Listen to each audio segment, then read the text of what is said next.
السلام عليكم، أهلا وسهلا بكم حبيباتي. رجعت لكم آلاء بدردشة صغيرة موجهة للنساء اللي يتبعوا. أنا ما نقدرش نقول المؤثرات لأنهم يأثروا غير في ضعيفات القلوب والنفوس. نقدروا نسميهم النساء اللي راهم راكبين الموجة تاع السوشيال ميديا، حتى يتبعوهم حتى يخسروا ديارهم.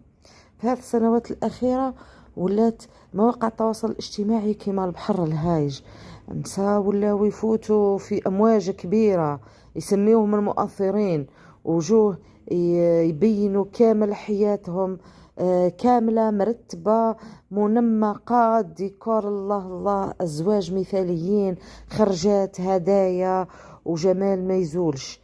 بزاف نساء ولا تتبع هذه المحتويات حتى فزدت حياتهم وتبدلت نظرتهم لديارهم ولرجالهم ولأنفسهم. المؤثرات اللي راهم طالعين قدام الكاميرا ما تعطيلكش الحقيقة الكاملة، تعطيك غير اللقطة زاهية المصفية اللي فيها الضوء موجه والمكياج مضبوط والابتسامة محفوظة. أما الواقع اللي ورا الستار ما يعرفوه غير اللي عايشين معاها ولا هي نفسها وربي سبحانه. لما راكي تتبع هذا النوع من المحتوى تبدأ تقارن، والمقارنة هي أول خطوة للخراب. تبدأ تشوف راجلها ناقص، دارها ناقصة، حياتها ناقصة، تبدأ تحس باللي كلش ماشي مليح، تنسى باللي القناعة نعمة وباللي كل واحد عنده نصيبه وباللي ربي يمد قد الحكمة، وتبدأ تشكي تتوتر، تولي تشوف راجلها كأنه ما يدير والو، وتنسى باللي مرات راهو يتعب ويسعى ويجري غير باه يوفر لقمة العيش. ومع الوقت هذا السخط اللي يدخل للقلب راح يقتل الدفء على الدار ويفسد العلاقة ويخلي المشاكل تكبر من مكان والو. هذا اللي يسميون أنفسهم المؤثرات ما يمدولكش الحقيقة، لأنه الحقيقة ما تجيبش المشاهدات، ما تجيبش المال. المؤثرة اللي تبين لك يومها مثل الحلم، هي في الغالب تخلص على كل فيديو وكل منتوج وكل لقطة. حياتها تجارة، وانتي ما كيش تجارة، انتي إنسانة، زوجة، بنت، عندك قلب، عندك طموح، بصح ما عندكش كاميرات تخبي وراها عيوبك. المؤثرة لو كان تبكي ما راحش تبكي قدام الناس، ولو كان تنهار ما راحش تنهار لايف، بصح انتي تشوفي غير الصورة الأخيرة وتبني عليها تصور كامل وتتأثري وتتقلبي على حياتك. وش قدام عينيك اليوم هو أخطر فتنة، لأنه جي داخل الدار بلا استئذان، وربي قال ولا تتمنوا ما فضل الله به بعضكم على بعض. ومع ذلك النساء كامل ولاو يتمناو حياة وحدة ما يعرفوا لا أصلها ولا سرها ولا حقيقتها. تبع المؤثرة حتى تولي تعيش حياة ماشي حياتها، وتنسى باللي ربي يرزق كل واحد وش يصلح له. وحتى الرسول عليه الصلاة والسلام قال ارضى بما قسم الله لك تكن أغنى الناس. بصح وين اللي يرضى؟ وين اللي يشوف الخير اللي بين يديه؟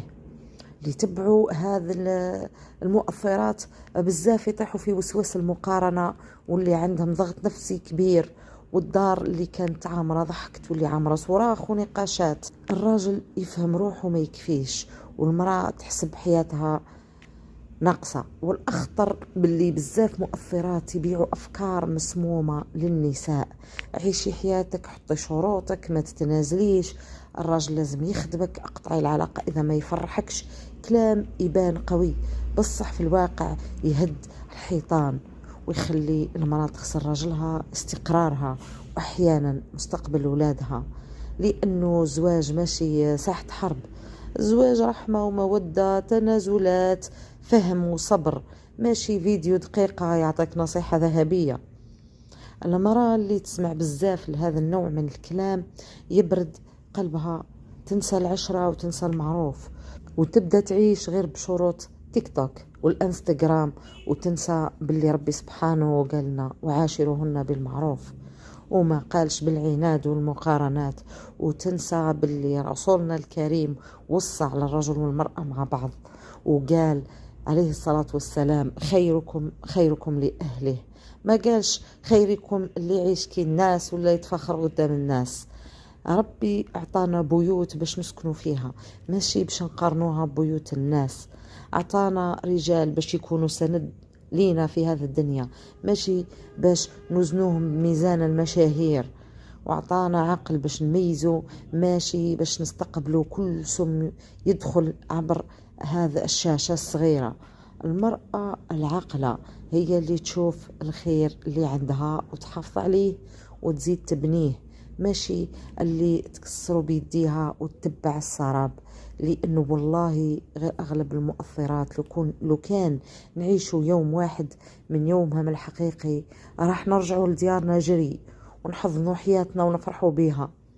المحتوى اللي نشوفوه اليوم لازم يتشاف بالعقل، لأنه الشيطان ما يدخلش غير عن طريق السحرة، يدخل حتى عن طريق صورة مزينة تزرع الحسد والغيرة والسخط والشك. وربي قال إن الشيطان لكم عدو فاتخذوه عدوا.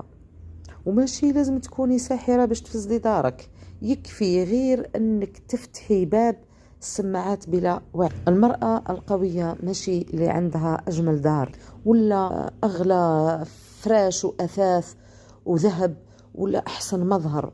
المرأة القوية هي اللي عندها قلب عامر بالرضا، عقل واعي، ودار تبنيها بالتفاهم والنية الصافية.